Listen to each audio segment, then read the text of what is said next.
Hey, what's going on, guys? Welcome back to another Taste Pod. Today, um, I'm your host. Kenneth is also known as Infinite K. I'm here with. Ben, aka Sauce. Andrew, aka number one Paul Reed fan. Yep. All right. And in today's pod, we're gonna be talking about the divisional round recap, um, college football national championship, first MLB segment of the day, and then some NBA talk. I don't know. And then obviously you have Kenny's advice of the day. I don't know if Ben has a trivia or if anybody has a trivia, but who knows? We'll find out when we get there. But first of all, let's go over the divisional round recap. Let's go over our predictions for the Lions and Commanders game. I know that didn't happen first, but I just want to go over that really quick. Um, if you didn't watch the pod, go watch it. Obviously, it's free. We have little segments, little timestamps for whatever topics you want to hear. Um, my prediction was the Lions to win 36-35. Ben's prediction was 42-13 Lions victory, and Andrew had Lions 33-27. Obviously, Fool. obviously the Commanders won, I think 42-30 ish or something. It was something like that. We'll get there when we get there. That was our little score predictions that we did. Obviously, we got them wrong because the Commanders won, but we'll get there when we get there. Um, First of all, fuck the Chiefs. That's all we get. Um, Chiefs Texans. We all know that they were gonna win that game. Um, that's not. I mean, it was kind of obvious that they were gonna win. Chiefs Yeah, won 23-14. And who ref that game? Does anybody know? I have no idea. Um, so I saw a stat. And I feel like we have an NFL Scott Foster. Andrew, would you like to explain who Scott Foster is, since you probably He's out of the do? league. He's just an awful he's an awful ref. And wasn't he He had infamous like beef with Chris Paul. That was funny. yeah. Um, Yeah. but this topic is is there an NFL Scott Foster? And that would be Clay Martin, because he was the head ref, and in every game that he has refed with the Chiefs have won.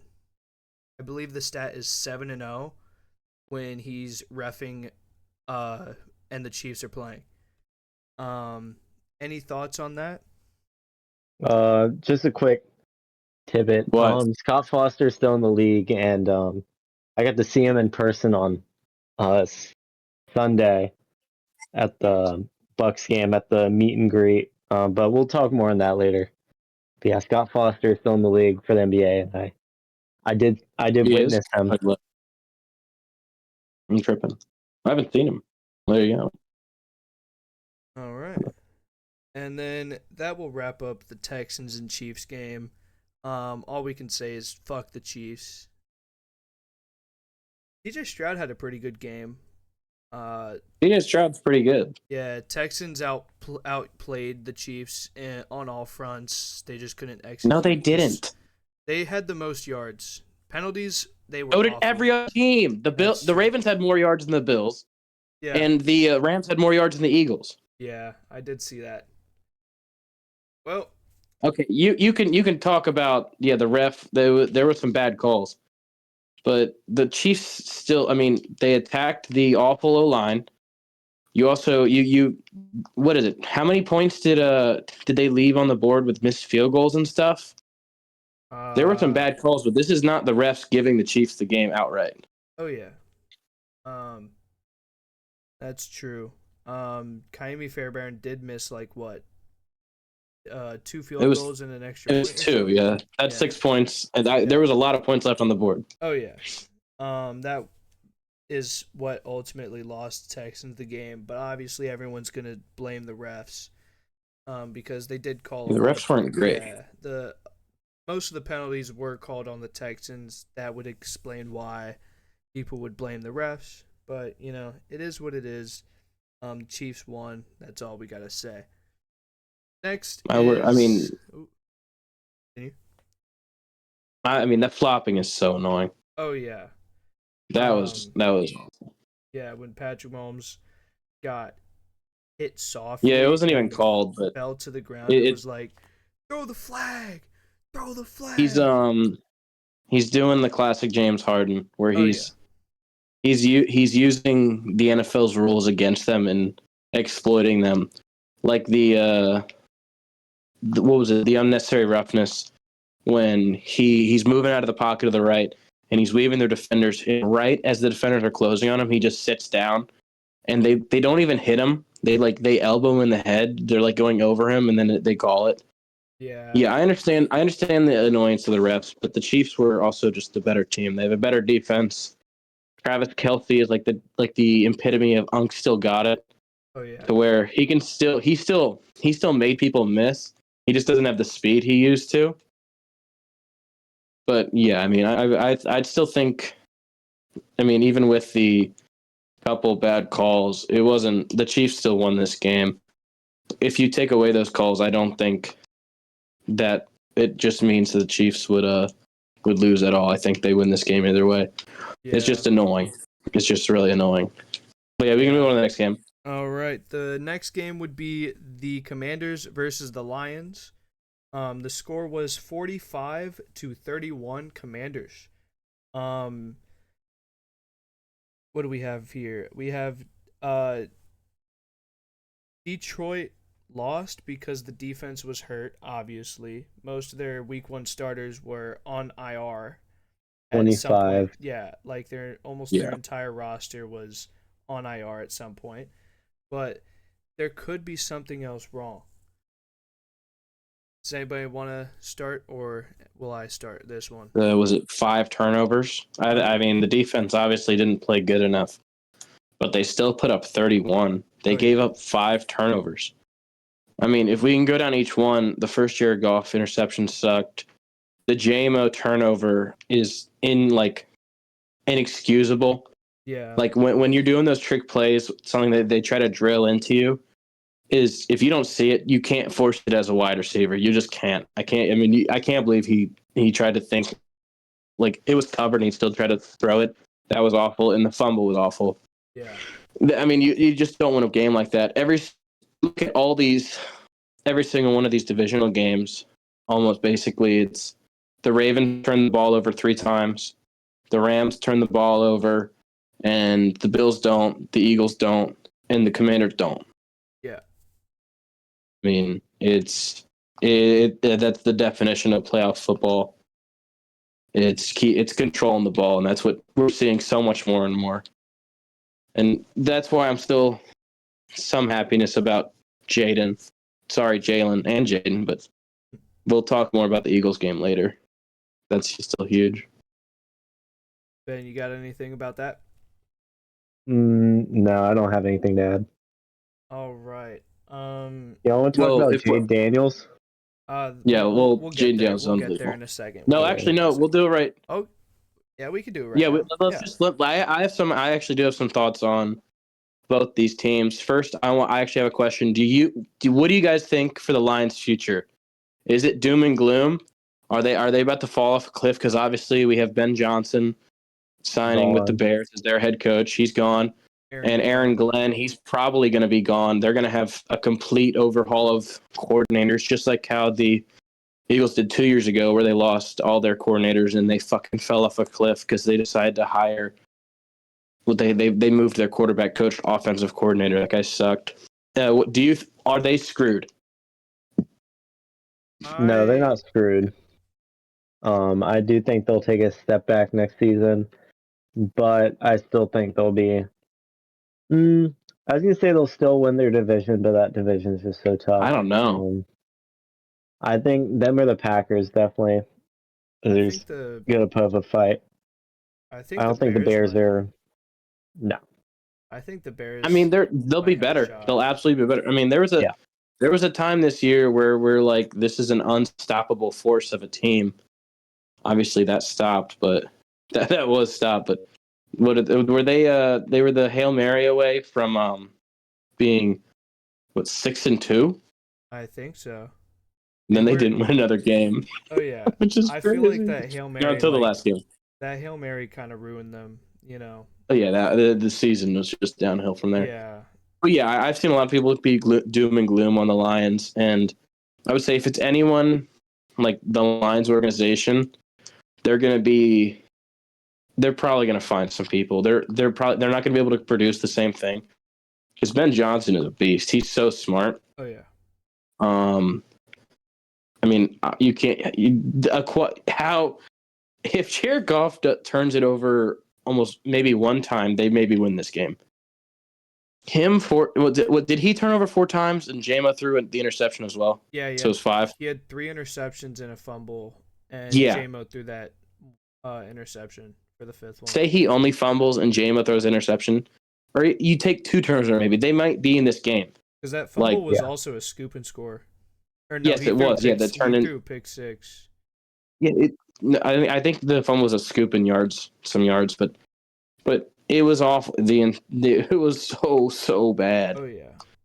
So yeah, it's not on Ben Johnson. It sucks seeing Dan Campbell cry in the presser say it's all on me. That dude's a dog. They'll be back next year, and I mean, them just being healthy on defense changes so much. And that's all I have on the Lions. I still think they're going to be okay. But have you heard of the VR stuff with Jaden Daniels? Not really. I did see something about it, but I didn't look into it.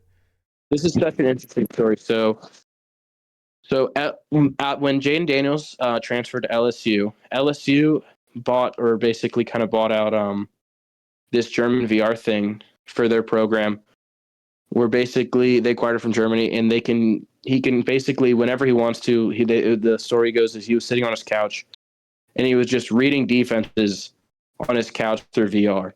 Like he was just constantly just running up like every single defensive set, just reps on reps on reps. Except the catch was every single rep was at 1.75 speed. Damn. And this was before like VR really popped off, but this is why he got so good. Like you know how he said to be so calm? Like that's like revolutionary stuff. Like he still does that. And what I also thought was so interesting that in his draft interviews before he got drafted, you know how you can have like some demands and stuff? He demanded that whatever team drafted him, they implement that technology. Yeah. So he's in the off, like when he's not playing, he'll no fatigue because you just sit there on your couch. He'll be running like almost 2 times speed, like NFL defensive like sets over and over again, just sitting on his couch, and it shows. I want to see like that be implemented, especially like for Jalen, obviously, but I love stories like that. And like I know Patrick Mahomes is annoying, but there's always stories of him, like when he's just out and about, he's constantly looking at film, and he brings notebooks wherever he goes, and just is constantly just drilling football. Yeah. And that just fires me up. But yeah, I really thought that this is just an interesting thing Jaden did, and it's shown because he is so poised and he's so in control of the game. It's ridiculous. But yeah, that's all I got on the Commanders and Lions. If you guys want to say anything else, I just had. Yeah, that's. I'm interested. Also, that's so cool. That's also one way to like be better is like work on your like composure and like if you especially with like Steph Curry, y'all know how he gets his heart rate down during like a 30-second timeout or something from like 140 to like 60 or whatever his resting heart rate is. Just constant. Yeah, it's like it's the game inside the game is what people always say. There's so much little stuff and preparation that goes into like I that's why I love seeing it because it just shows how locked in Jaden is. Yeah. I love seeing players that care so much. It just fires me up. But yeah, that's all I got on this. If you want to move on to the next game. Or next topic. We got like one more topic. It's is Jaden Daniels the NFC's best quarterback already? Probably. And does Yeah, he he is. does he place 5th overall in all quarterbacks It's in the 5th or NFL 6th right or now? 7th. It's 7th or 5th. Yeah, I think that those are the only options. The yeah, Yeah, dual he can't be threat higher gives you than such a floor. 5. What's up? I said, yeah, he can't be higher than 5. No, he yeah. can't be higher than 5. Absolutely not. But you can drop J Herbo with such bad Yeah. playoffs. Like that matters. I still think- think that his arm talent is ridiculous. His J Herbo is still like a good pocket passer, but he's had 2 pretty bad playoff games. And you Mhm. see Jaden always already rocking out. So that'd be tough for me to move him above. But I think he's above Stafford already. He's above J Love. He's above Stroud. Like, again, the floor that you get with a running quarterback like him is already ridiculous. So, yeah, I would have him 6, I think. 6 or 5. And then I believe this is the last topic for the Commanders game. Is the Commanders like the most underrated team that we've seen in like any sport or like any season in recent memory? Through preseason expectations, it's them, and it's like the 2014-15 Warriors, to where they were like plus, I don't know, it was like 3,000 or something odds to do something. Obviously, at the end of the season, they had like 64 wins, but through preseason expectations, it's them and the Warriors for like all sports, because the Warriors weren't expecting anything and they won the championship obviously on that year. Yeah. But yeah, like literally, there was like plus like 3,500 odds for them to win the championship. It was like ridiculous numbers. Nobody expected it. Obviously, they won 64 games a year. I'm pretty sure. But yeah, I would say it's this Commanders team, because people were talking about this Commanders team as maybe the worst in the league. Like, Oh yeah. they have a new regime. Like, they have a quarterback where not everyone trusted, like thought that Jaden was going to be good. You have this pretty bad defense. You have a bunch of like new free agents, but yeah, and obviously They did throughout still the year, yeah, see them, they go crazy. they did sign Bobby Wagner, which I feel like was a huge piece for like the Frankie defense. Louva, That too. And yeah, Bobby Wagner's dog though, oh yeah. great, fantastic. I saw Um someone go down their top 10 players, just individual players left in the playoffs, and Bobby Wagner was 9. oh yeah, because Bobby Wagner's a Yeah, dog. yeah, he is. Age don't matter for him. Yeah, he's ridiculous still. All Yeah, it's right. crazy that he was part of like the Legion of Boom, Yeah. and that And was he's like still this. 10 He's years still ago. great. Oh yeah. He's still great. Yeah. All right. We've got the Rams and the Eagles game. Eagles won 28-22 on the feet of Saquon Barkley. Yep. And Jake the Make. Jake the Make. And the defense. And the defense did clutch up a Jalen lot. Carter. Jalen Carter was a key piece, obviously. He's ridiculous. He got doubled every play, and he still caused havoc. Didn't matter. But yeah, obviously when you think of the identity of this Eagles team, it's Saquon and the defense. Yeah. I think the biggest talking point is, I think, has to be Jalen and the pass game. Oh yeah. He got sacked 7 times. I put 3 of those sacks on the O line. No, I put 2 sacks on the O line. I put 5 on him. The safety was completely on the O line, and the Kellen Moore and the O line took credit for that one. But he needs to get the ball out faster. He possibly has a PCL strain, so he probably is going to be a lot less mobile, which Yeah. he ran really well this game. Yeah. But he's going to have to get the ball out faster. I think he's going to deal with a lot of zero blitzes, trying to stop the run and make him beat you. A.J. Brown had 2 drops. He had like a 15-yard first down that he dropped over the middle. And obviously he had the touchdown at the end of the first half that he dropped just straight up. Yeah. So he needs to lock in. Goddard's playing well. Devonta's still finding places. I think the weather affected yesterday's game. Oh yeah. But yeah, they need to do it, all the stuff I said. They need to be a good base level passing offense. I think if the Eagles play good, they'll beat the Commies. As for the Rams, I mean, you can't say anything more than absolute praises for this defense, especially this D line. They were beating consistently some of maybe one of the best passing O lines in the league. Mulatto was getting pushed through. Cam Jurgens was off page a couple times.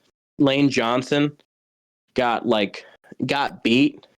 It's crazy. Like this pass defense for the Rams is young, and they're going to be ridiculous going forward.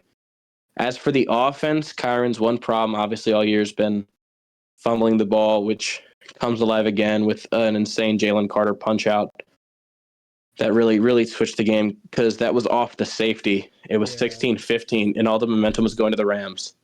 And you see Jalen Carter make a heroic punch out. Like he's going for the punch out. And then obviously Isaiah Rodgers, who was suspended, I think, off the Saints for gambling.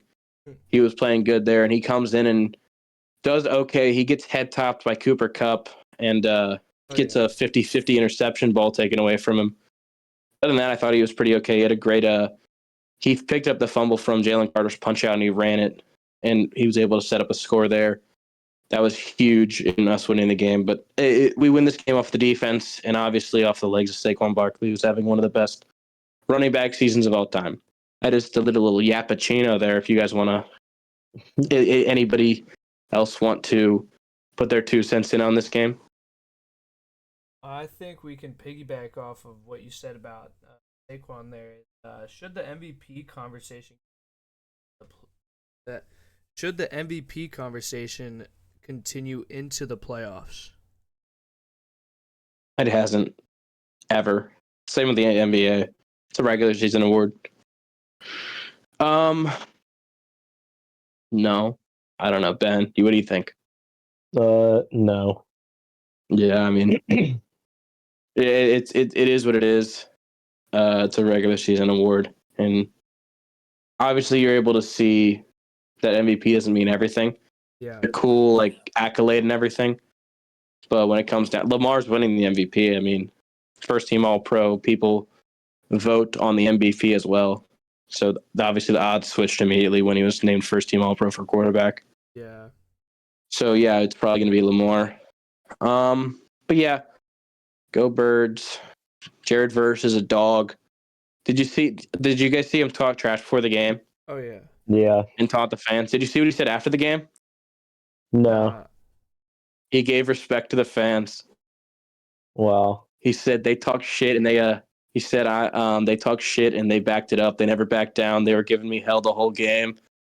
And he said he comes out a little more respect. So I mean that's great. That's just a class act. That makes me love Jared Verse a little bit. And he was great. I mean, he was fantastic. Again, he's going up against Mulatto and Lane Johnson, some of the most decorated O linemen in the league, and he's getting pressure. He's going to be insane. But yeah, we'll see you next year, Rams. Who do you think the favorite is for the NFC West next year to win that division? I think the Niners. I do too. I think they'll come back, especially with Christian McCaffrey having basically a full season of rest. Him having a full off season to fully recover. I think he'll be dominant. Deebo Samuel maybe will be better. Ayuk will be better. Ayuk will definitely be better because he'll have. Yeah, that's the big thing. Yeah, he'll have a spring training to play or preseason to play for. It'll stay fantastic. Yeah. And then, do we think Saquon's gonna break Dickerson's record next year? Hell no. I mean, he's only getting older, so probably not. But when a little icing on the cake of Saquon Barkley being insane this year is if you look at all those legendary running back seasons, O.J. Simpson, Eric Dickerson, the best they got was a wild card loss. O.J. didn't make the playoffs. Eric Dickerson, wild card loss. Saquon is carrying this playoff Eagles team. Not carrying. I mean, the defense is also carrying, but to the NFC Championship game.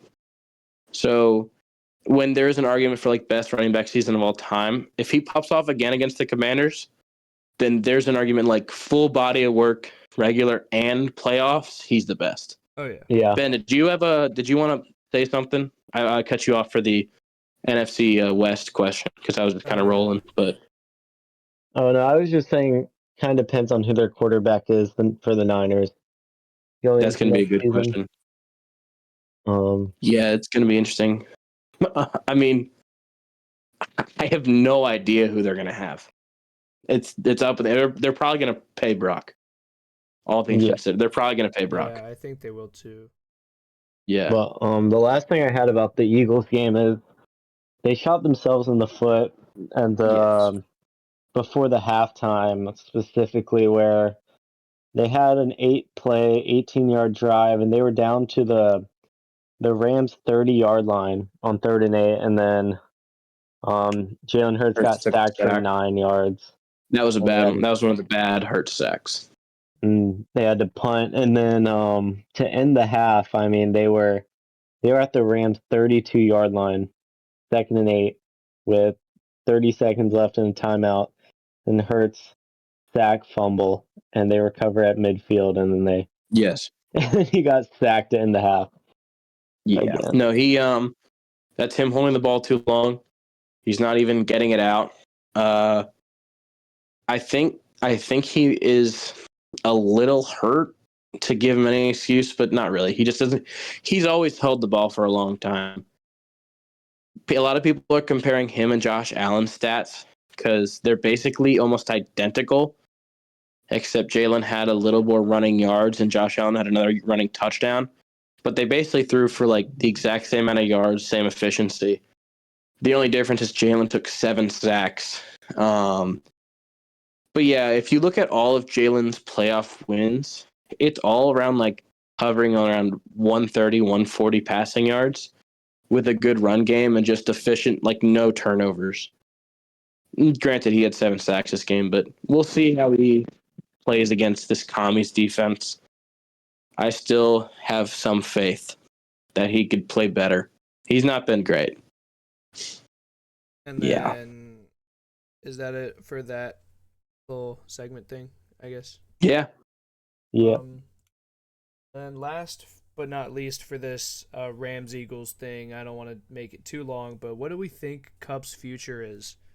Is it with the Rams? Is it with another team? Because he did say that he's going to continue playing, but he doesn't know if his future is with the Rams or not. He's a Ram, I think. What's his contract situation looking like? He's signed through 2026. Yeah, I mean, I still think they have a 2-headed monster. One is a little bit older, but Puka's obviously ridiculous. It was a tough game. I think their game. I think Matt Stafford threw it 44 times in the snow, which was kind of a weird decision because Kyron was running the ball well, minus the fumble. But Cup still had, I think, 1 or 2. He had like 2 or 3 good catches to keep the ball rolling. Obviously, Nakua had that crazy over-the-shoulder catch. Oh yeah, that was. And again, I'm gonna glaze even more. But when you see like an offense get that huge chunk play, and basically the clock doesn't become a factor anymore because there's not that much time. There's like 40, 30 seconds left, and they're in the red zone. You feel like it's inevitable that they're going to score. You know what I mean? All the momentum after that huge catch, they have 40 seconds left, still like a timeout, and you're like, fuck, they're going to score a touchdown. This game is going to be over. That's when the defense, I cannot believe they stopped them. I can't, like, then you just have to get a stop straight up. I cannot believe they stopped him. It was crazy. Shout out Jalen Carter. Shout out Isaiah Rodgers and Darius Slay for bracketing. And shout out Eagles defense. For the Cooper Cup stuff, he said. Shout out Zach Bond. Holy shit! Sorry. He said he knows what's going to happen. It's out of my control, and we see that, and we will see what it's going to be. I don't have any clarity of that's going to look like or anything like that. So yeah, obviously I'd love to be in LA, but I don't know what that's going to look like. And he had 5 catches for 61 yards in the loss to the Eagles. And prior to that game, he had just 10 targets, 5 We had nothing. receptions, Yeah. 82 yards, and no touchdowns in his previous 5 games leading up to that. He Yeah. said, obviously, I want to be able to feel like I'm impacting games, and that's done on a much more discreet level. I feel like for a lot of these games, and that's what it is, but I can look back on the season and be happy with what I put on tape and things that I was being asked to do, and I feel like I was executing my job, and that's all you can do. And that was He feels like a Ram to me. I don't know Cooper why. Kupp, right? Yeah, it's Cooper Kupp. He just feels like a Ram, but I guess I think people that could throw around. I mean, Patriots. I don't know. Does he move to the other LA team? That'd be crazy. I don't know. I think he could go to what's it called? Baltimore. Yeah. I mean, Zay's good. Zay is good, but like I feel like they need like a guy that's able to run routes to like the and can separate easy, kind of like Adam Thielen type of thing. How old is Kupp? 30 some. If I were the Ravens, I wouldn't. You'd have to trade to get him. I don't think they have enough money. Oh yeah, he's 31. I mean, injury prone 31-year-old that's definitely lost a step. I just stick with your young guys, and then they have an okay receiving group. I mean, Zay Flowers does change the game, absolutely. But yeah, I mean, I don't know where he would go. Like I said, I feel like he's just a Ram guy. Like he just might not get the same production he's going to be used because he's just older. And he's unbelievable. Puka is really good. Yeah. But yeah, I don't know where to go. The Rams save $15 million in cap space if they cut Cooper Kupp before June 1st. They would cut him? Jeez, that'd be tough. Yeah, I think it depends on if Matt Stafford retires. He said he's not. Yeah, he'll take some time to think about it. But Matt Stafford is still a baller. Matt Stafford is still a baller. Yeah, he says he feels like he still has something in the tank. Yeah, and the Rams defense probably is only going to get a little more experience, so they'll still be great. I mean, this game script could not have been more against them. It's snowing away. It's hard to throw the ball. I mean, and that's a lot of their offense is obviously getting Kyron going. But if they unlock Puka and Kupp in a game, it's hard to beat them. You know what I mean? And that this is like so against them in that point. So I think Stafford and Kupp might have one more year under their belt to really go at it. Maybe make a wild card, or I mean, they could win that division. It's absolutely in the cards.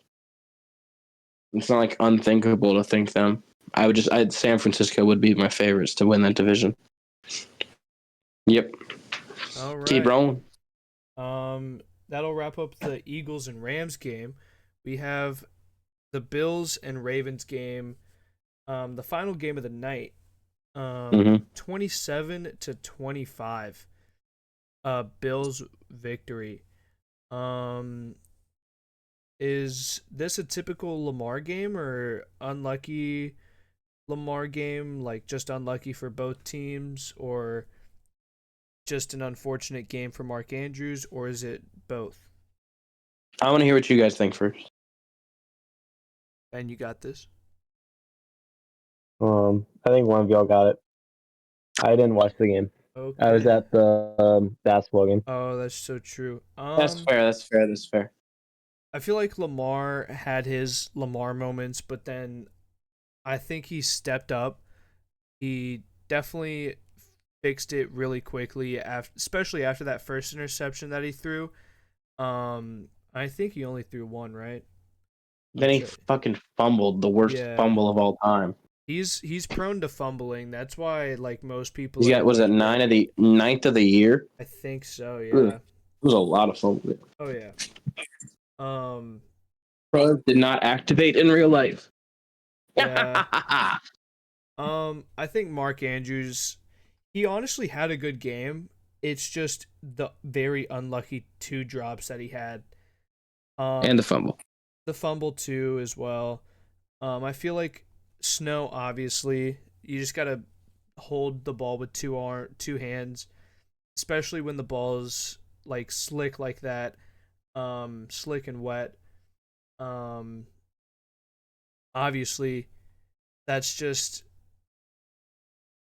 good defense right there by being able to punch it out. But I feel like it's more on like the Ravens, like kind of like thought process and like playing not as conservative when running with the ball, because obviously Lamar's fumble is a fumble. I don't remember when it happened or how it occurred, but I feel like he was probably running. It was a crazy snap. He recontrolled it, but because it was kind of like a broken play, Oh yeah, he kind of just tucked himself. And as he was getting tackled from behind, he just dropped the ball. It was like Jalen's fumble where he was getting tackled while turned around. He just dropped the ball and Gainwell got it on that time. yeah. It was a bad fumble. It was really bad. It was backbreaking And then because they scored off of that. yeah, and then Mark Andrews' fumble was when he was running. Awful too. Yeah, that was just unfortunate. I feel like got to be able to know when to like hold on to the ball. Especially, I feel like that's just normal. Like unless you have like open field and it's like it's the regular season, yeah, it wouldn't matter as much. But like in the playoffs, you have to play conservative, but He was like trying to get racked. yeah, you still got to play like aggressive, but like still on the conservative side of aggressive. And I feel like they just weren't on the same page, like the entire Ravens offense, especially with like the fumble and like running. Because it was also snowing, ball was slick. They probably They weren't. ran the ball pretty well. Yeah, they Justice weren't. Hill got some. Derrick Henry got some. Yeah, I mean, the game script got off to where they weren't able to just pound the rock the entire time. I think this was a bad Lamar game. I yeah, think people are babying him too much. Say he threw an interception on the last play of the game, it'd be talked a lot more. The beginning of the game matters just as much as the end. He threw an awful interception. I think he might not have seen the safety, and even if he didn't, it was like a 10-yard overthrow. oh yeah, And the fumble obviously was awful. I think a lot of people are trying to coddle him because this is improvement. This is absolutely improvement from previous times where he still did actually go out and then fall. I think there's a couple weird play calling things. Like there wasn't one Lamar designed run, and there was so many in the previous game oh against yeah, Steelers. There was not one designed Lamar run, and that was killing them. So that was weird. Obviously, Mark Andrews has that awful drop. He had one in the second drive of the game where it was like, I think it was 2nd and 10, and he would have caught it and it would have given him first down, and they eventually punted on that possession. So that would have kept them rolling there. That was important. And obviously, as the play at the end of the game, it was the entire concept was for basically Mark Andrews to get the ball. You have wide receivers running slants, which are basically they were kind of picking people, like and the entirety their entirety goal was to get the entirety of that play was to get Mark Andrews open or Lamar run. And if you watch the play again, Lamar did not have the option to run, so he makes the right read. He makes the right decision, throw it to Mark Andrews. He's the only option. There's no one else open because they got defenders off him. Yeah. And he drops. It's not all on Mark Andrews either. Obviously, like there's still a minute 30 with timeouts. I mean, benefit of the doubt, Josh Allen probably get the field goal, like a good field goal attempt off that. Yeah. So I mean, it's upsetting for the Ravens because a lot of these other teams, like the Lions, and like I guess not the Steelers, but like the Texans. They look at things they can improve. The Texans can improve their O-line and they can get healthy with their receivers. For the Lions, they can get healthy on defense and maybe they don't have like a Jared Goff disaster class. Yeah. For the Ravens, it's straight up, we have the team. We have defense. We have good weapons. I mean, I guess they flourished and healthy. But Lamar turned it over again 2 times. Mark Andrews, one of our like franchise guys, turns it over. There's not much they can do to improve the roster. like big moves. They can like barely marginally, I guess, improve, but it comes down to Lamar still is not a playoff riser, and he still can be.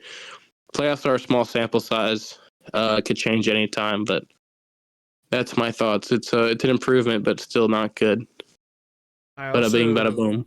I also feel like it was more of like a game plan issue. Like if you're gonna constantly run in the Steelers game against the Steelers, right? They attacked Derrick Henry. Lamar was able to break free, and then you run like not even Lamar rushed like 4 or 5 times the entire game. And it's insane that they didn't run with him more because Yeah, it it was out of helped. structure too. It was Yeah, crazy. it worked amazingly for them. And Bills defense, I don't think they really have that many fast guys on that defense. So if they get They have good like, linebackers. yeah, yeah. But I think if they run more read options, then I feel like they win that game with ease because I don't know what happened in the first game, but like the Ravens blew the Bills' backs out. The Bills' And defense was extremely hurt. I think they had 7 starters hurt, and now they're all healthy. that's also true. That's a big thing. Yeah. That's something you can immediately correlate to why they got blown out. Their run defense was completely shot, and they bottled the run okay. Justice Hill and Derrick Henry got going, but yeah, I mean, Bills roll. Josh Allen does enough. It wasn't even like a fantastic Josh Allen game. It was fine. He used his legs well, but James Cook and Ray Davis cooked. They were great, and it was one of the biggest talking points was the Bills will only win games if Josh Allen is Superman, and today he wasn't, and they won off of a run predicated offense and a good defensive performance, which has never happened in Josh Allen's playoff career. So all saying that this might be the best Bills team around him, even without Diggs. Just like as a whole, the defense has been the best that he's played with. And bouncing off of that, we have. Yep, I also have something. Love to hear it. So looking back at the Steelers game last week, obviously it got out of hand in the first half, but Derrick Henry had 26 rushes and Lamar had 16. And then this past week, Derrick Henry had 16 rushes and Lamar had 6. So that's I think 10 again, less some of that rushes is the game script per person. But yeah, I mean, this game scripts were opposite to both games. And then looking at the Ravens-Bills game from Week 4, Derrick Henry ran 24 times, and Lamar also only ran 6 times, just like this past weekend. But, yeah, I think they went away from their bread and butter. They looked so unstoppable just a week ago against the Steelers with the. And they had some drives. They had some drives this game where they just drove down the field like it was nothing. But it was the turnovers killed them. Yeah, pretty hard. Just like every team in the playoffs so far: Lions, Rams, Green Bay. Yeah, even like the Buccaneers with the 1 turnover. That's what killed them. It's just turnovers. And then speaking of the Buffalo Bills and you saying that they have like the best possible team around Josh Allen in the Josh Allen era, do we think the Buffalo Bills can get over the hump and make the Super Bowl? Yeah, absolutely. Again, it's their best chance, but they're also going against the Chiefs and Arrowhead again. Yeah. Oh, it's deja vu.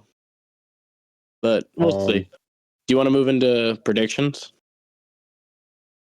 I feel like if Ben doesn't have anything here, I think we all agree on Buffalo getting over the hump, correct?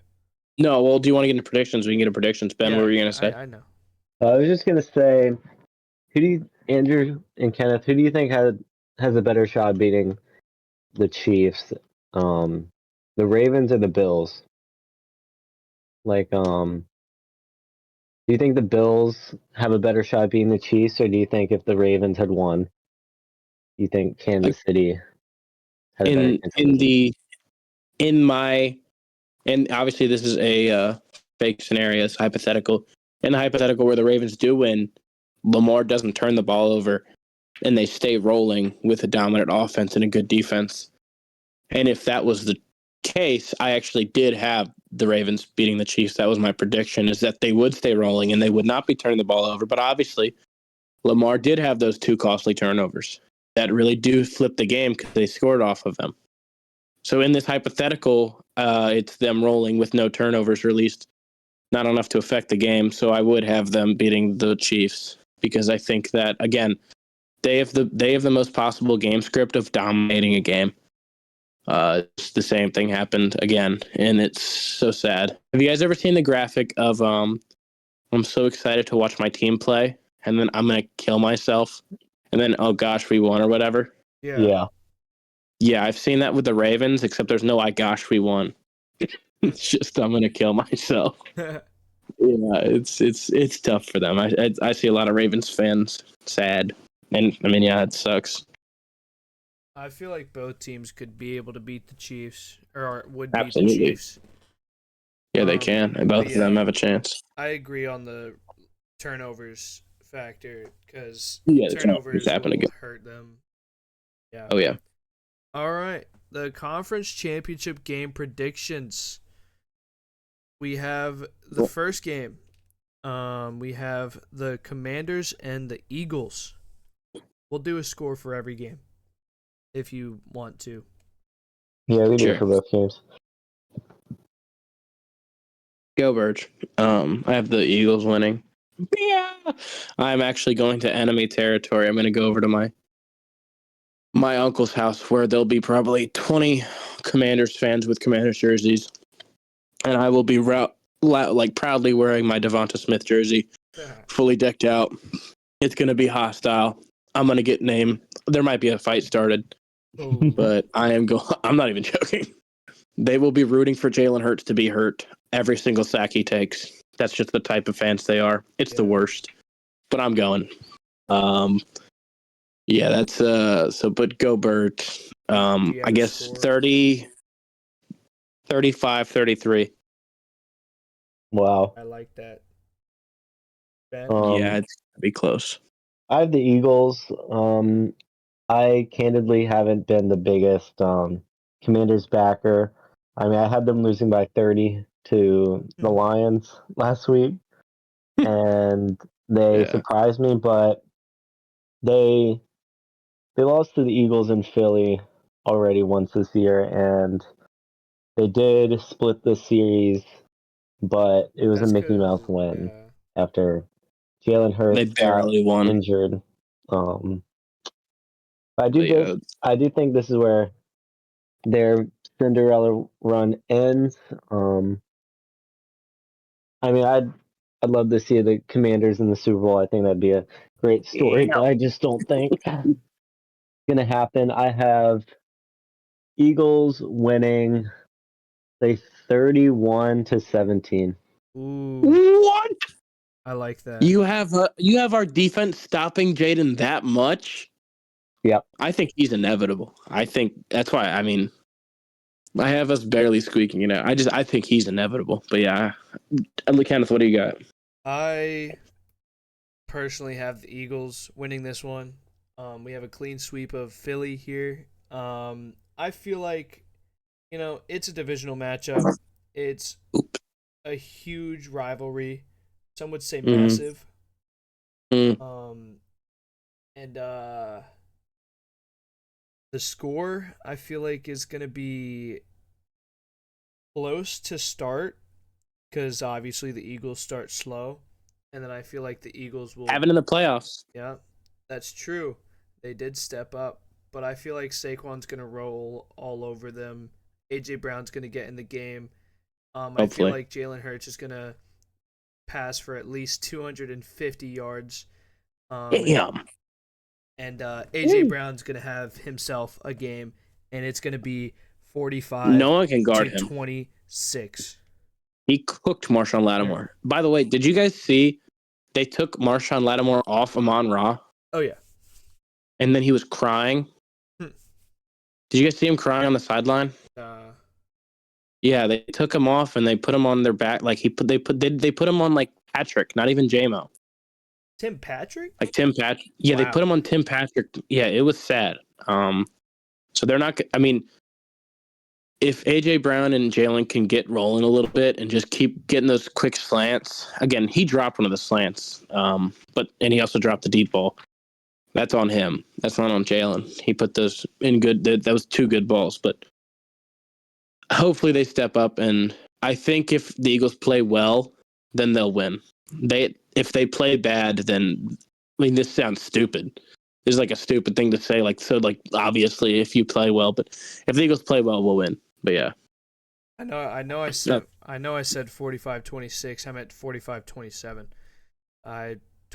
We have a 45. Holy shit! Yeah, 45-27. It's gonna be absolutely a bloodbath.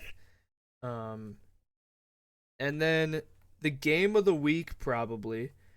Obviously, I feel like Chiefs and Bills are the game of the week, right? I mean, I guess it's probably like, I mean, you have a divisional rival versus like an actual like just long-standing rival. I feel like they're both great games. It's hard. They're only 2 games to pick, so it's tough. Yeah, it's hard to pick between both of these games. I'm gonna be honest. But yeah, I mean, like if you're looking at what's up.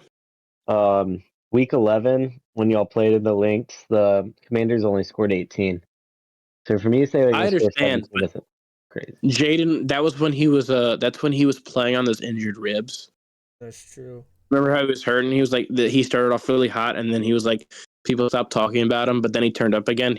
I think he was hurt for I think he was definitely hurt. That was during the hurt stretch. I just think he's inevitable. But yeah, I guess if also speaking on like game of the week, looking objectively, like the Eagles are favorites, and this Chiefs Bills game could go either way. So yeah, Chiefs Bills is the game of the week. Yeah. Mm-hmm. And who wants to go first? All right. I can go. I'll go first. I'll always go. Okay, you got it. I'll go first. So you know I'm a big Chiefs hater. Yes. And I'll always be a Chiefs hater. The only exception I'll pick the Chiefs is obviously if it's like obvious, like the Texans. Yeah. I still stand on my Chargers prediction. I still stand on my Chargers prediction. I feel like they definitely would have beaten them. How? Okay. But I feel like the Buffalo Bills will walk in to AEHA Stadium or whatever, HEA whatever. Arrowhead.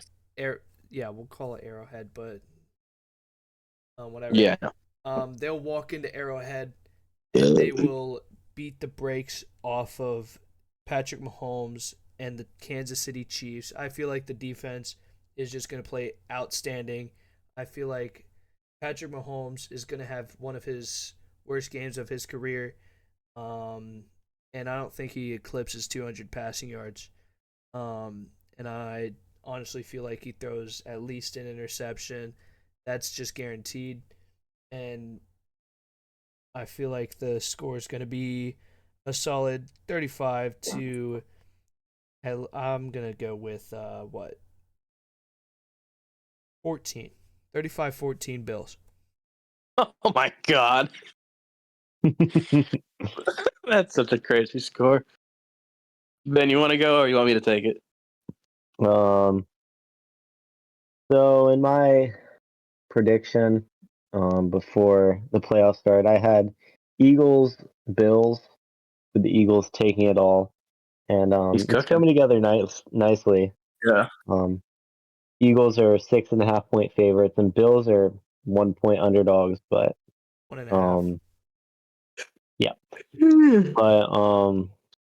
it's tough because looking back at the Week 11 matchup, Week 10 matchup against the Chiefs and the Bills, where they played in Buffalo, and I mean the Chiefs didn't have Pacheco back yet. They also didn't have Hollywood Brown back yet, and the Bills' defense was not very banged up. So the fact that since this game, it's only gotten better for Kansas City, and the fact that it's now being played in their home, and they also have Pacheco, and they also have Hollywood.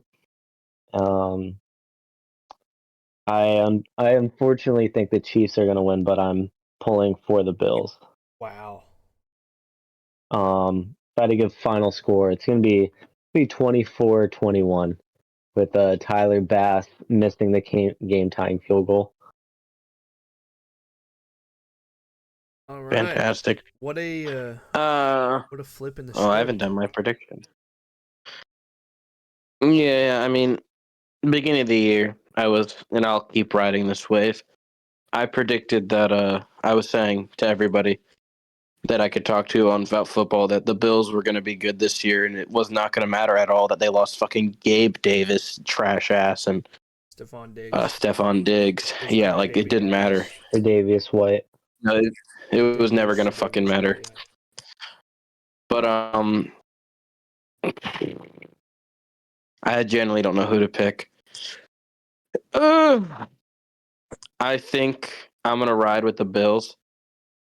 I think that's just me picking objectively. Like I want the Bills to win. I'm also gonna pick them. I think again, this is the best defense Josh Allen's played with. Josh Allen is still great. Amari Cooper still has the ability to turn up some way. Khalil Shakir is a dog.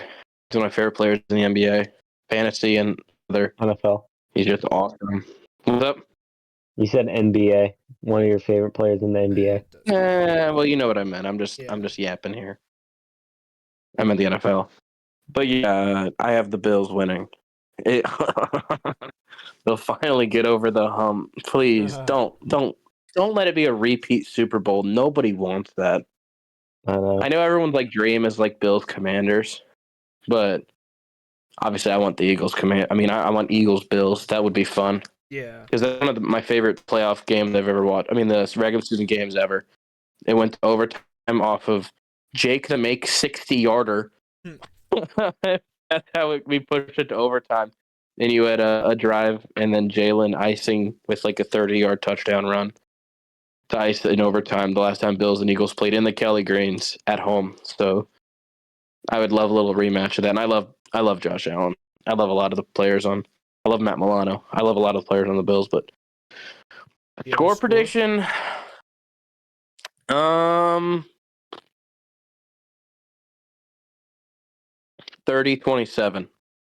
30-27? No, 27-24. 27-24. I like that. That's more reasonable than 30-27. Yeah, bring it down a little. Bills, yeah. Eagles. And I don't know who I'm going to pick for that one. That'll be tough. Yeah. Bills, Chiefs too. Oh, please don't. I mean, Eagles, Chiefs. Please don't be Eagles, Chiefs. I don't want to watch that. I don't. I don't. Okay. Before the playoffs started, obviously, I had Bills and Eagles. I was flip-flopping. I didn't know who was going to win the Super Bowl, and then I chose the Eagles because I felt like they had the better team. That's about it. I picked the Ravens. Yeah, we know.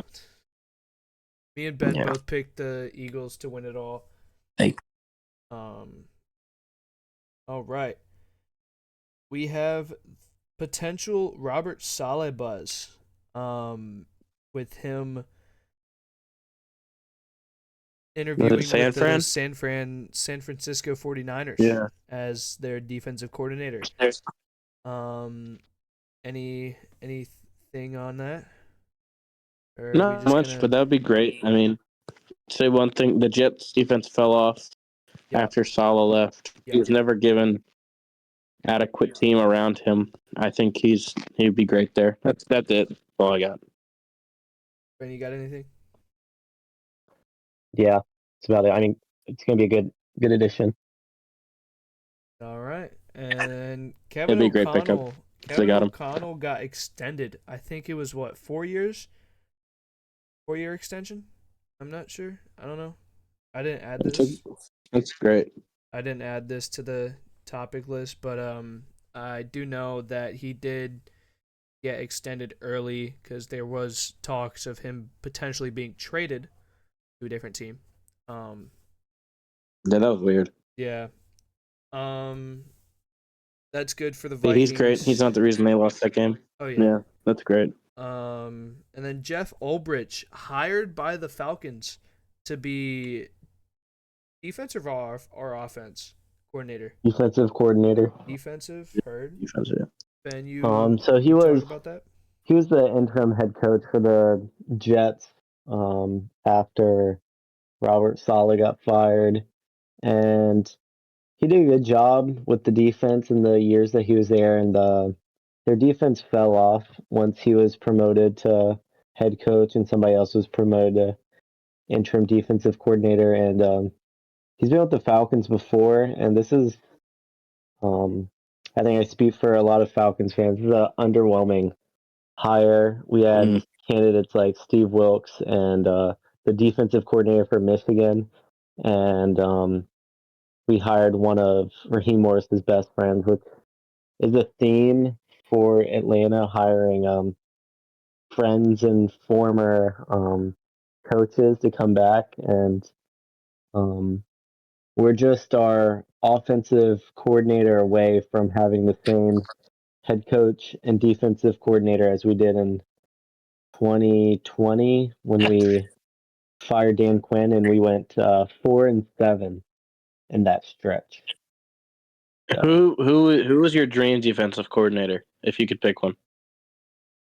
Well, my dream defense coordinator would be Robert Saleh, but we knew that wasn't going to happen. Yeah. Would you want Aaron Glenn? Yeah. Okay, I just wondered.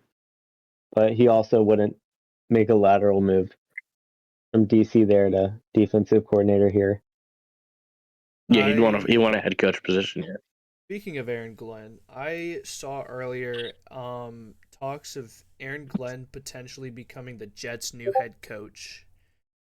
I just wanted to say that out there. The Jets are so stupid. Oh yeah.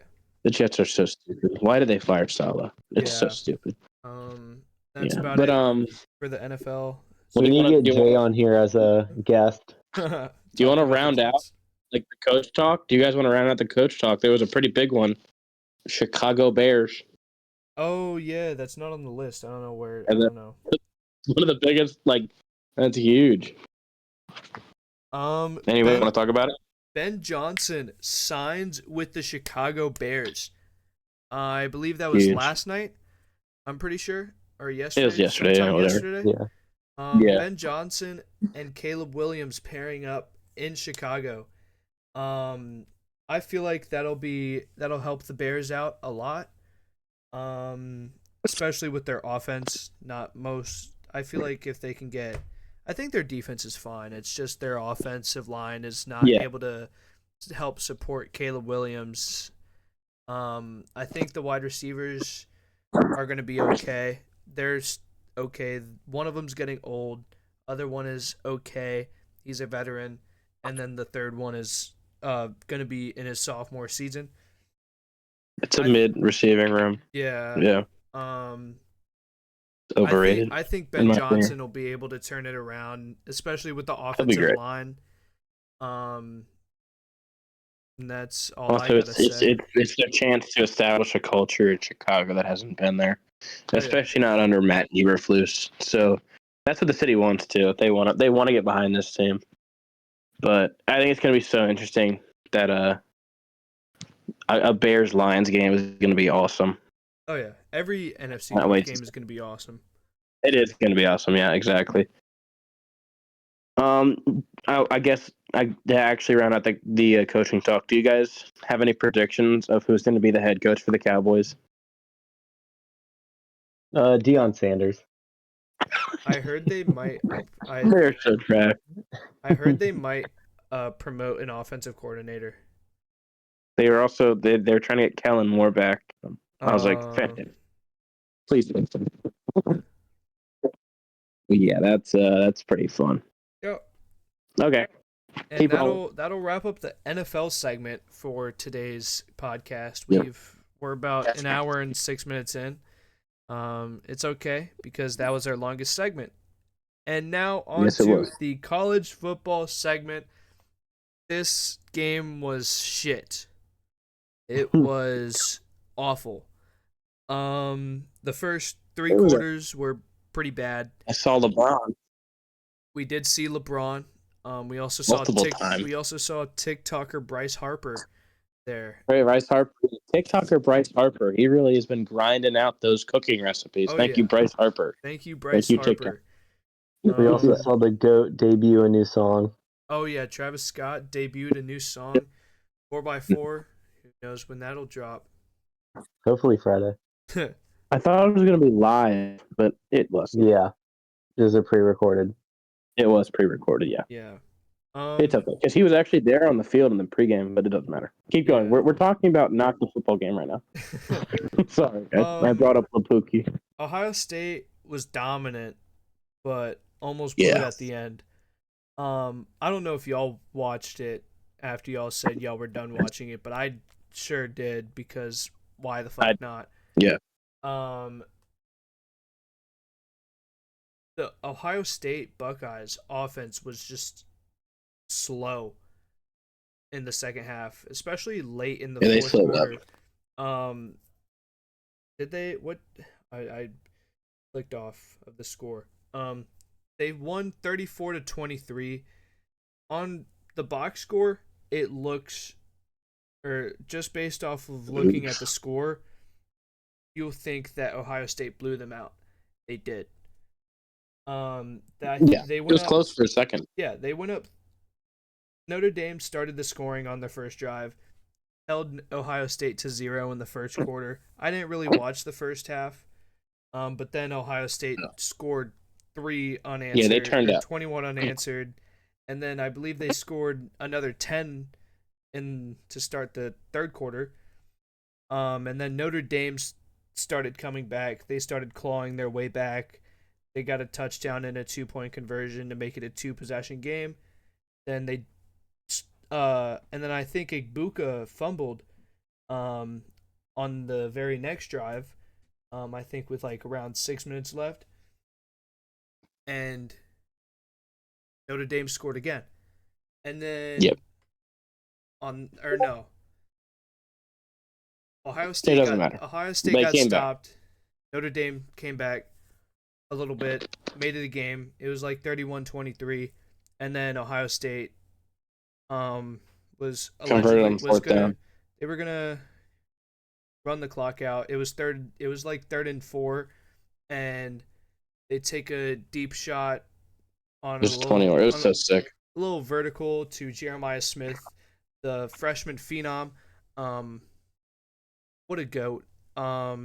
Future number 1, future top 5 pick, top 10, probably. If he doesn't get hurt, hoping that he doesn't get hurt. But yeah, Notre Dame fought back. Ohio State almost blew it. And should Ryan Day be fired? This is such a stupid comment. Or no, he should not be fired. I mean, I think we saw an evolution in Ryan Day. I think a lot of other versions of Ryan Day wouldn't have taken that deep shot when it was like that was what won them the game. Yeah. That was, old Ryan Day would have been conservative there. Yeah. He may have run the ball there. Like in the Michigan game. He was trying to establish themselves as like a rough and tough running game team. They are a team that, again, when they opened up the offense, it was them opening up the passing game and some of the quick intermediate stuff, and then hitting some more stuff, and then it was them using that to get that huge touchdown run that happened, and then that's their offense. And Ryan Day figured that out after the Michigan loss, and he also figured out that he needs to be more aggressive in play calling, and that's exactly what happened. And now they are national championships. So no, he should not be fired. I don't. Yeah. I feel like if he didn't win against Tennessee, I feel like he would be cooked. But I feel like he did save himself after that Michigan loss. That was a. I feel like that is what sparked them. That definitely sparked them to lock the fuck in, and they blew out Tennessee, Oregon, my Oregon Ducks, which was unfortunate. Yeah. I had to take a little drive after that one. And Yeah. then what? Texas, they beat them 28-14. They were dominant in that game too. And then obviously Notre Dame, they blew them out. And then the next one is, should Notre Dame be in a conference? I've been saying this for a while. Yeah. I mean, Yes. teams were at least arguing, and they got punished for conference championship games, and they never have to deal with that. They don't have to have conference play. It doesn't matter. Like they just get to play who they want, who they put on the schedule. I understand that they do sometimes play a lot of conference teams, like the ACC sometimes, but yeah, they absolutely should be in a conference. They feel like a Big Ten team, but yeah. I mean, do you guys think they shouldn't be in a conference? No, I think they should. they should definitely. Yeah, they should. I feel like I What do you, personally put them in the ACC because yeah, that's where they land yeah, probably. they're more of an ACC school than a Big Ten school, but like I do know that for I think I said they play like a Big Ten. oh yeah, in That's their identity. I'm not saying yeah, yeah. I know in hockey they are in the Big Ten, and I know for other Mhm. sports they're in the ACC. But I feel Yeah. like they're more of like an ACC school, but they do play like a Big Ten Yeah, they school. definitely. But I feel like for the conference, um, like clarity or what parity, right? Parity. I Yep. feel like conference parity. I feel like they deserve to be in the ACC. And I feel like they would have been in that spot instead of Clemson, and they would probably have played Texas, right? Or no, who did Clemson play? Yeah, they played Texas, Yeah, right? Clemson Yeah, played Texas. Yeah, they played Texas. they would have had to play It was Texas actually. first round. Mhm. Assuming they beat SMU in that game. They Um, probably would have. they definitely would have. Yeah. What do you guys think about Will Howard? I think he'll be a dog. Yeah, I mean his draft stock's just going up and up. But again, speaking to the Ryan Day thing, a lot of the reasons that he was scared to actually rely on the passing game is because Will Howard would have moments of like really bad turnovers and negative plays, Yeah, and he's evolved to where he accepts those sometimes bad plays, where there also will sometimes be this absolutely insane explosion of offense. So yeah, I think Ryan Day is absolutely secured his job, and I think Ohio State Buckeyes fans would agree. There's always a talk about it because they never got it done. Now they yeah, got it done, and there's been a actual like notable like write it down change, and that's evolving. And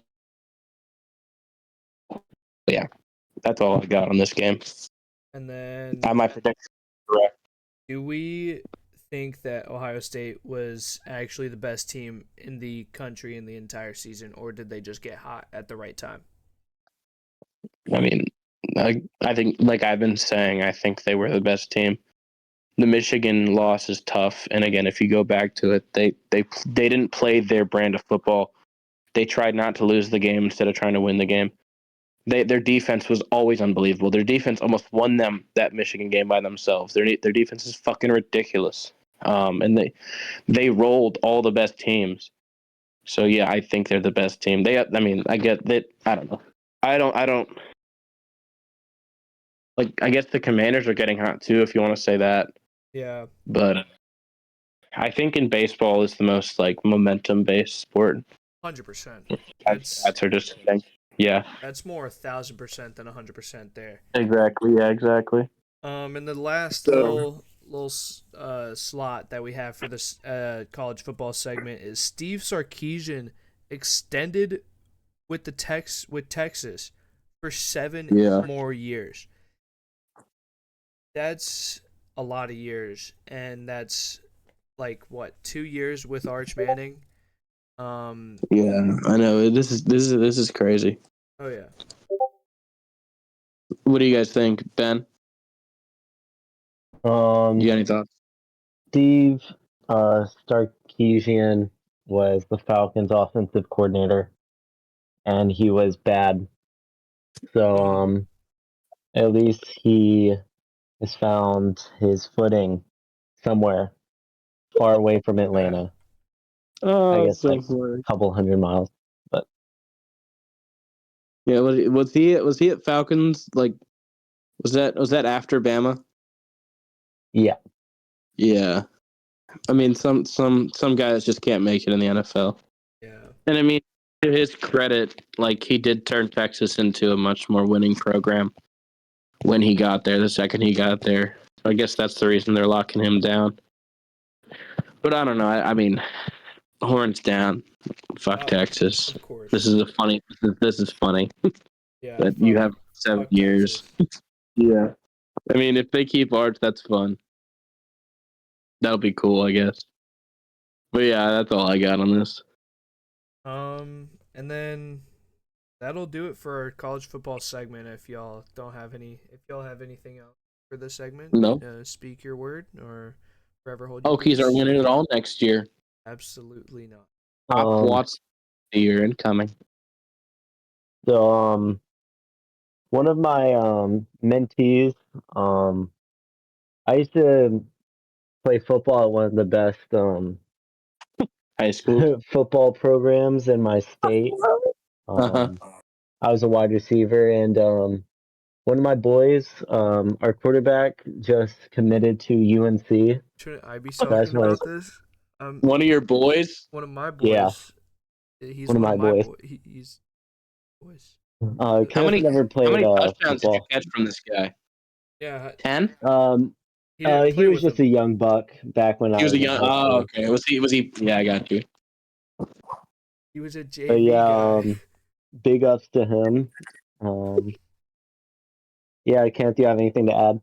I was personally thinking about saying that, but yeah, the best high school in the state, our quarterback, because I go to that high school, our quarterback signed and committed to the University of North Carolina to join Bill Belichick. He's going to be the next Tom Brady. He is a lefty. He's kind of like, he's got like Lamar, I think, ceiling. I don't know what his floor is, but he is a 3. Okay. What? What? Nothing. You related him to Lamar. I did. What? I can't. Is he black? He is, yeah. Yeah, well, it is Maury. You can cut that out. Yeah. But yeah, he is a 3-star quarterback. He should be more. He's like one of the best quarterbacks in the state. Not the best. I don't think he is. He's like ranked 3rd though in the state. He's in the top 5 in the state for sure. Is he in the best of the 757? Is he the best quarterback in the 757? There you go. He's one of the best, yeah. He's up there, top 3, I think. Top 3. Thanks, Michael Vick. Yep. Literally, I don't know why you're relating to someone else. Lefty runner. Oh yeah, next Michael Vick minus the dogs. There you go. Well, we'll see. We don't know. Yep. We'll find out. That'll wrap up our college football segment. We are gonna have our first MLB segment. Oh. Woo! All right. Okay. I'll start this one off since I'm the MLB guy. You got this one, big dog. Oh yeah. So the first signing in the offseason, like the first major signing, was Kyle Tucker signing a 1-year deal with the Chicago Cubs. Me personally, I feel like the Chicago Cubs, that's a great signing. 1-year deal isn't perfect, but I feel like it's more of like a prove himself year. Like if he does bad, then he won't get it extended and he'll probably land somewhere else. If he does good, he'll get extended, or he'll obviously make more money somewhere else next season. The Cubs aren't really like an over the top team. They're also like not more of. They're also not like a bottom feeder. They're more of like in between. Like they can win game. Like they can definitely, they can definitely make a playoff push. And that's about it. Honestly, that's about all it is for the Cubs. Now for the next MLB topic, signing in the offseason, is Roki Sasaki finally signed with the Dodgers. And it was for a league minimum. It was more of like a 6 mil for like I don't know how long, but it was for like around 6 mil.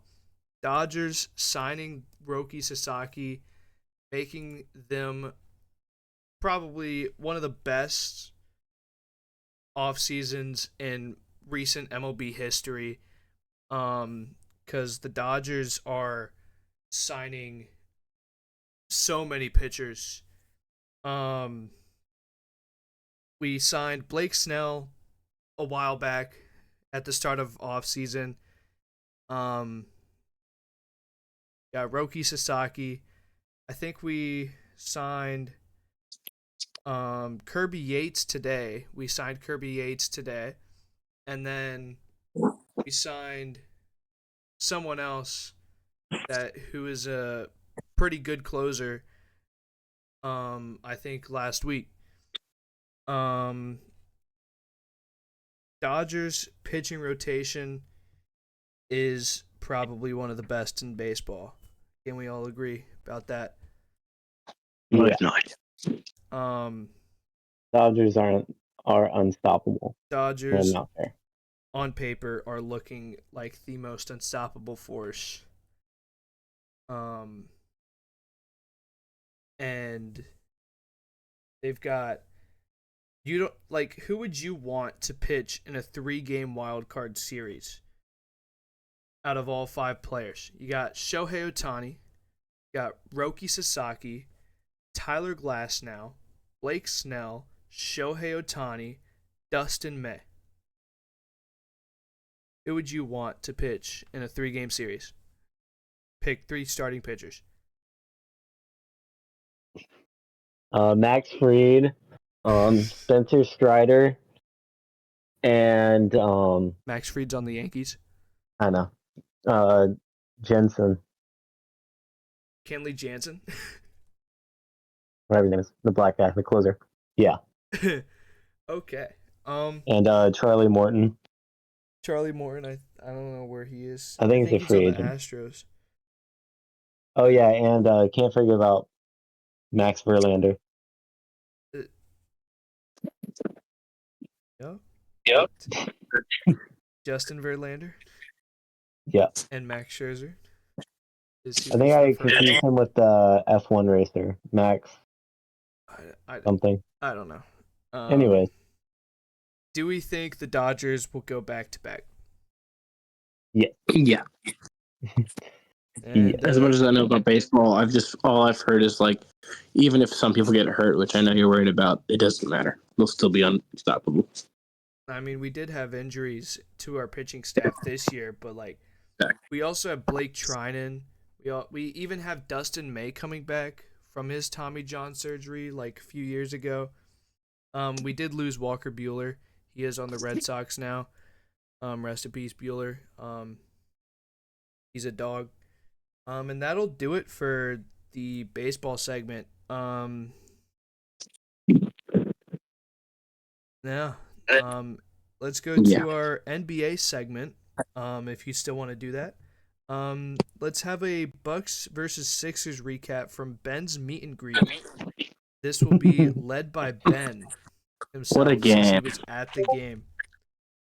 Yeah, I just want to Someone cut out. Thank everybody for coming out and seeing me. To me. Yeah, you're the one that went, bro.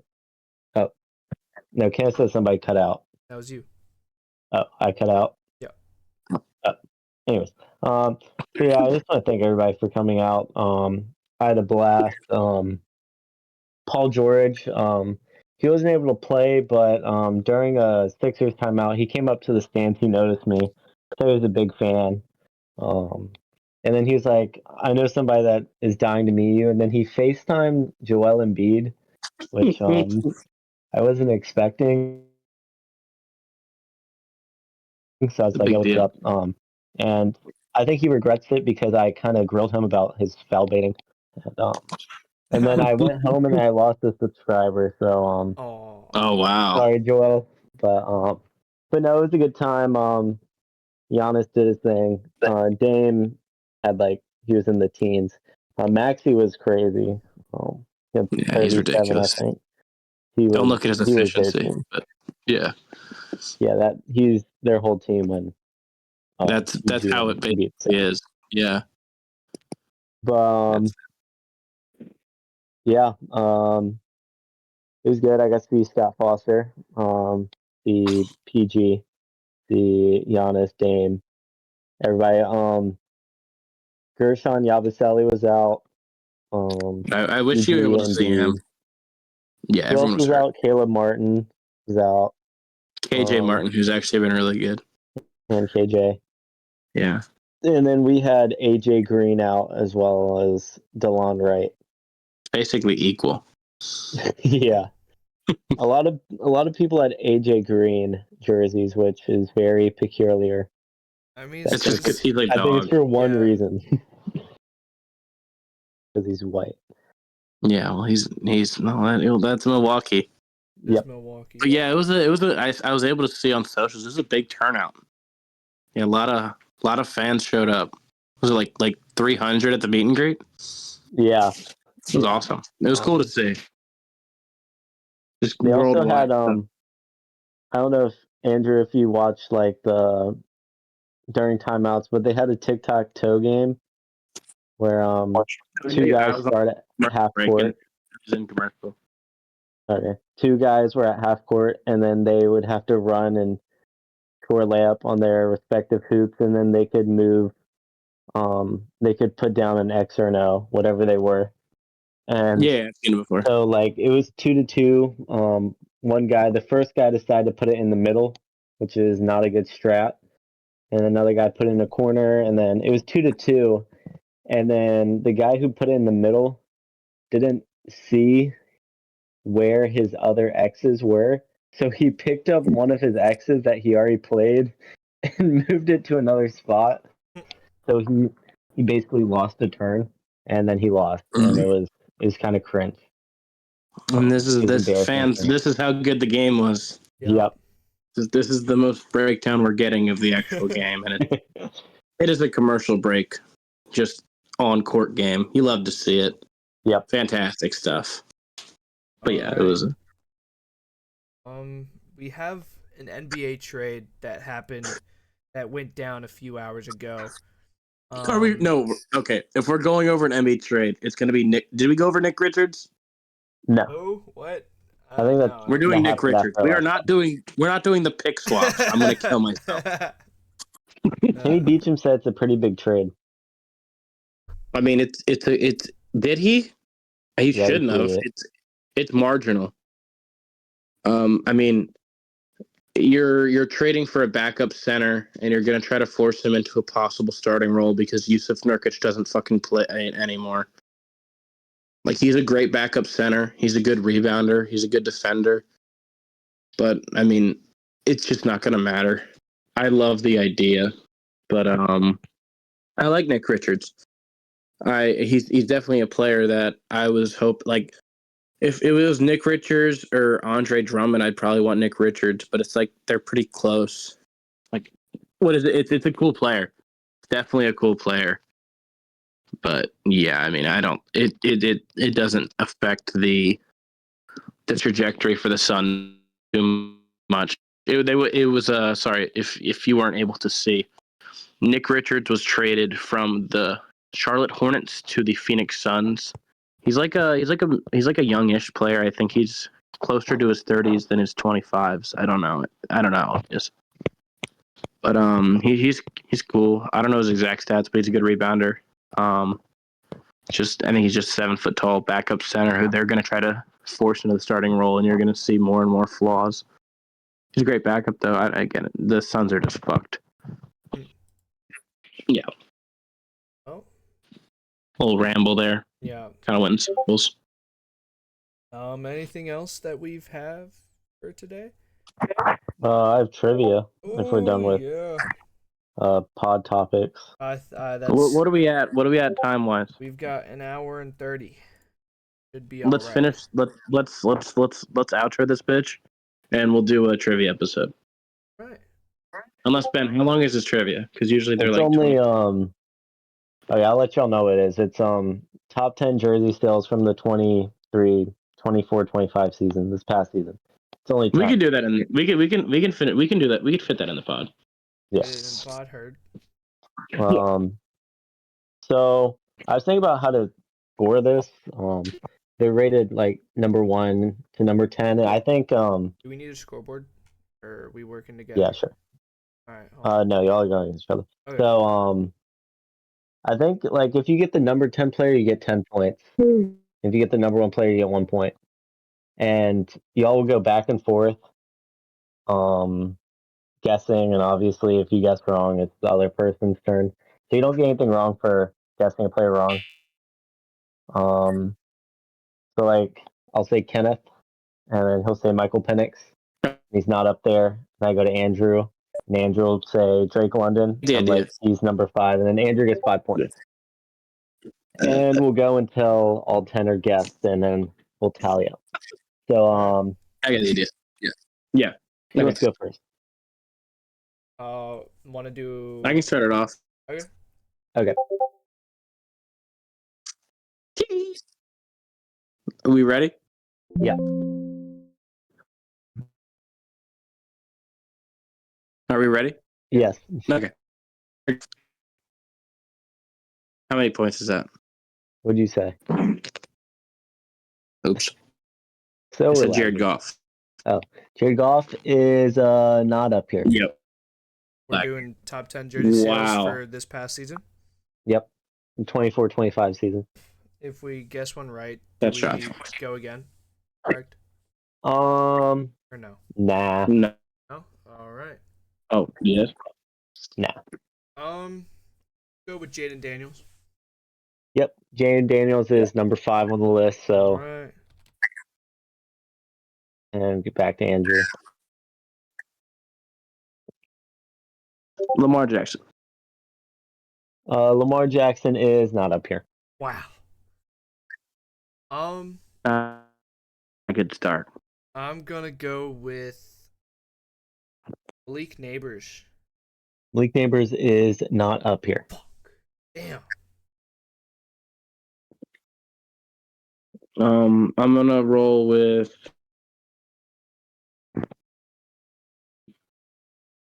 Sam Darnold. Sam Darnold is not up here. Well. Goddamn. I'm gonna go Josh Allen. Josh Allen is number 8. Ooh. Now back My turn? That's 2 for yeah. me. Saquon Barkley. Saquon is not up here. Good guess. Oh my gosh. I'm rolling. How is he not up there?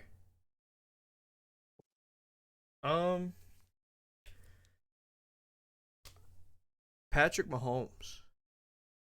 Mahomie is number 3. Yep. Yeah, that's a pretty good guess. Yeah. Fuck. Jay Jettas.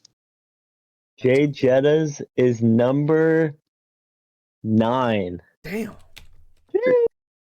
Not I'm catching, going over the best teams. catching a. I'm sure. I thought Sam Darnold would be there. Actually, for whatever reason, there's 11 on here, so we'll go to 11 instead of 10.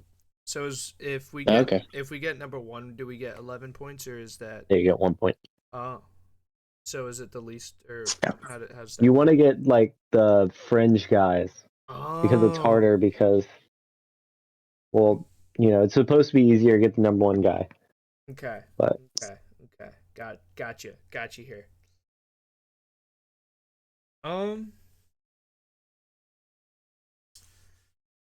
Ooh, I'm gonna go Joe Burrow. Joe Shiesty is not up here. Damn. Oh. His running mate, what's his name? Jamar Chase. Jamar Chase is not up here. Damn. Damn. Aiden Hutchinson. Aiden Hutchinson is number 4. Good old Hutch. Jordan Love. Jordan Love is number 11. Oh. Bro just Wow. got the most points Wow. possible. That saved you there. The 11 and 9 is gonna save you. You're at 20. Yeah, that's my only 2 I'll right. tally him up as of right now. Can't just keep thinking. Ooh.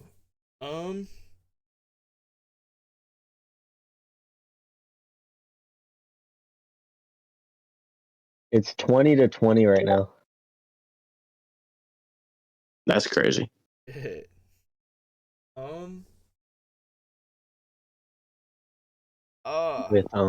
we're gonna. you have the number 1 spot, the number 2 spot, the number 6, 7, and 10. Can we start a shot clock? Like 10 seconds. I'm gonna go with Jalen Hurts. Jalen Hurts is not up here. Damn. I was. I thought if it wasn't Saquon, there'd be no Eagle. Fuck. I gotta just CD. CD is number 7. I was gonna go CD or Dak because I know that the Cowboys fans are the most in the NFL. So that I'm gonna go. I might have just given. It's not. I'm not picking Dak. Fuck. I'm picking Dak. Dak isn't going up there. It's the Cowboys. If anything, it's Cooper Rush. I'm not. That's not my guess. That's not my guess. That's not my guess. My guess is Derrick Henry. Derrick Henry is not up here. What the fuck? Pretty good guess. That's bullshit. Dak Prescott. Dak Prescott is not up here. Damn it. Lamar I thought this Cowboys supposed to Jackson. Already guessed it. That's great though. Lamar has already been guessed and he's not up here. That's a mental error. What places are open? What places are open? You have 1 spot, 2 spot. I don't know how we haven't gotten the 1, 2. 1, 2, 6, and 10. And 10.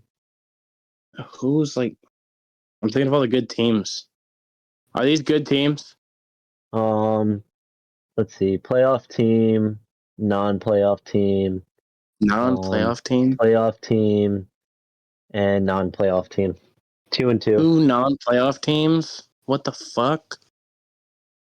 Let's go to the playoff teams. CJ Stroud? CJ Stroud is number 1 on this list. What? Most jersey sales this year. You get one big point. Why CJ? I guess because he's pop. Okay, the Texans got that pull. Maybe sketch helped. I don't know. Whatever. We obviously got Jaden Daniels up here. We're gonna go with Caleb Williams here. Caleb Williams is number 2. Oh fuck! That's not. It's one of the non-playoff teams. That's not helping. Okay, so what are the last 2 teams? Are they playoff teams or not? Just go through it. 1 and 1. It's 1 and 1.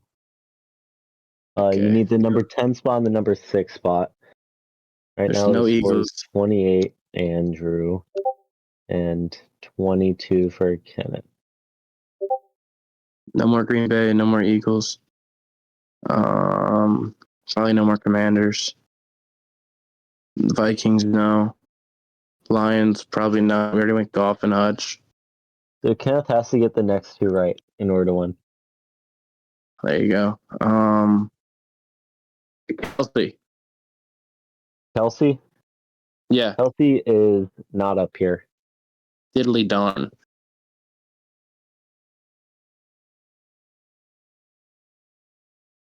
I'll also tell y'all one in each conference. No, not yet. Not yet. Oh, one in each conference? Okay. Yeah. Okay. Oh wow. There's still one from the NFC. Yep. Give me TJ Watt. TJ Watt is not up here. One for the NFC. It's not an Eagle. It's not going to be a Green Bay Packer. It's not a Viking. Is it another Commander? I don't think they have that type of pull. The Lions?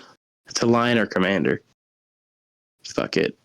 Amon-Ra or Gibby. You have to say one.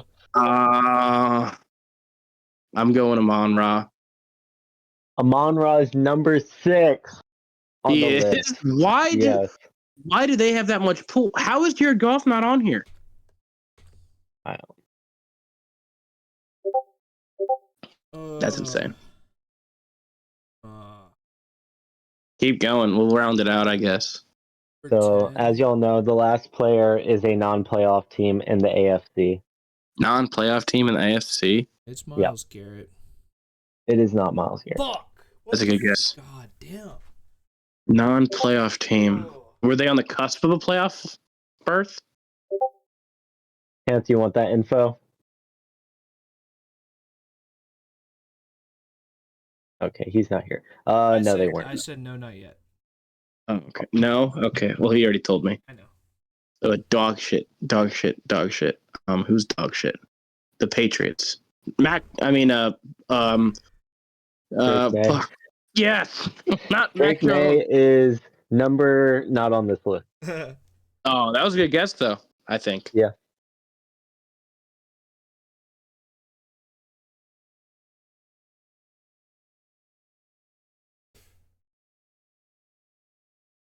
Ten. 9. 8. Damn. Fuck. Give me Aaron Rodgers. A great guess. A-Rod is not on this list. Great guess. Oh. Who are some? Anthony Richardson. A-Rich is not on this list. They're also on the cusp. Wow. They were. I guess they were. Yeah. They fell off the last 2 weeks or whatever. I guess you're right. They're on the cusp.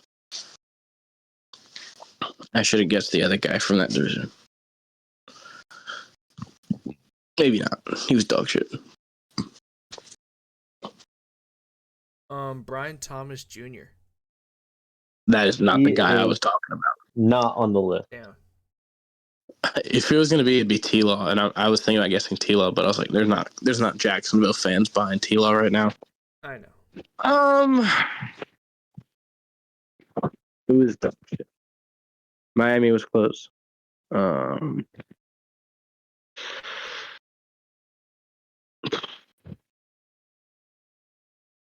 Steelers were in the playoffs. Is it another? No.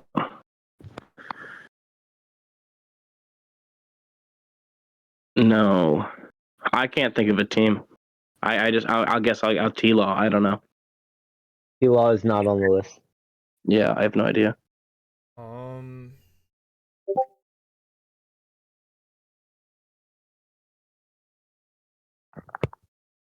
I'd want to say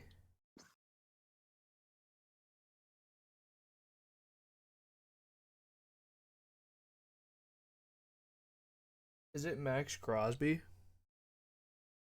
It is Max Crosby, number 10. Banger. I forgot that team existed. I'm not gonna lie to Final you. score is 34 for Andrew, And like 32. and Kenneth finished with 32. Damn. What about? Wow. Wow. What a I was game. never gonna. I was never going to get Max Crosby. I'll say that. I don't think I'd ever get Max Crosby in a million years. I don't think about the Raiders. They're a fake team. I was like, But yeah. it's not an offensive Well, guy. I didn't think there was going to be a defensive guy. I was shocked on the Hutch thing. I knew Hutch was up there for sure. But yeah. Any other anything else for us? I got nothing. All right.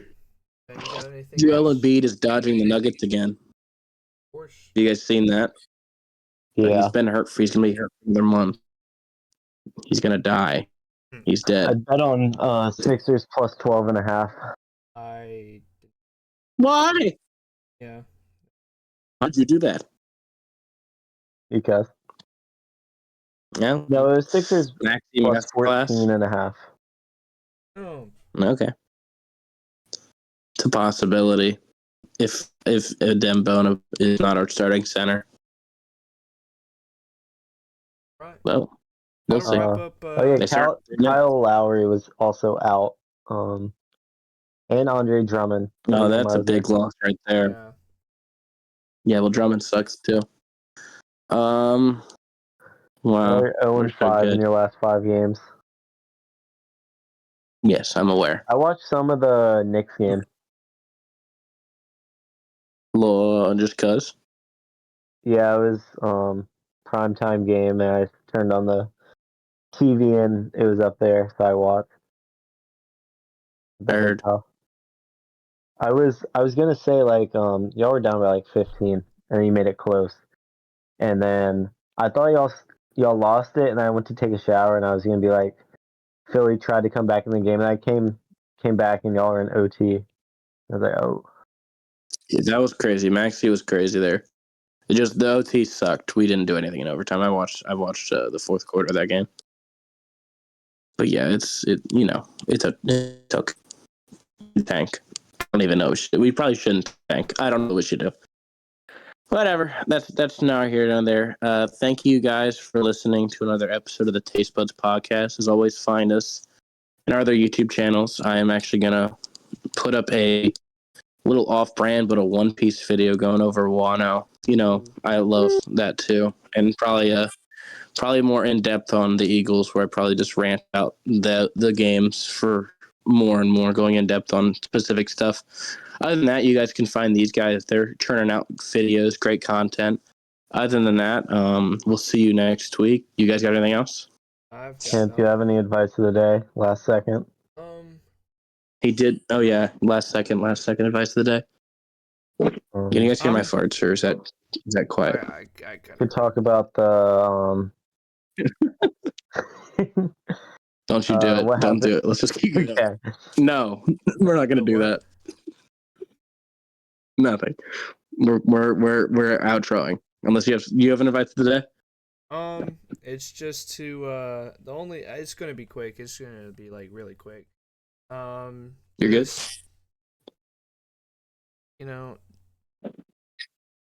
Just enjoy what you're doing. It's kind of banking off of last week's is just slow things down. And enjoy it while it lasts, because you never know when it's gonna end.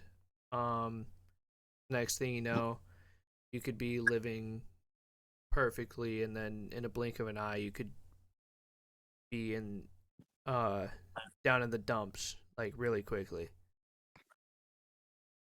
Just enjoy it and spend time with family, especially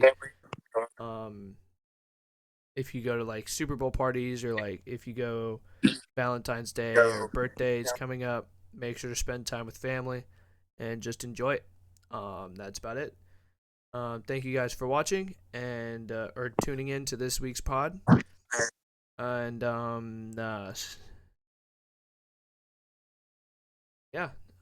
make sure to like and subscribe if you keep enjoying this. Obviously, I don't know if you're gonna be hearing this part, but obviously like and subscribe if you're here. Comment down below that you made it. so we know if people are actually listening to this entire 2-hour long podcast. But obviously, I'm going to do my outro. Stay quarantined, stay safe, don't die.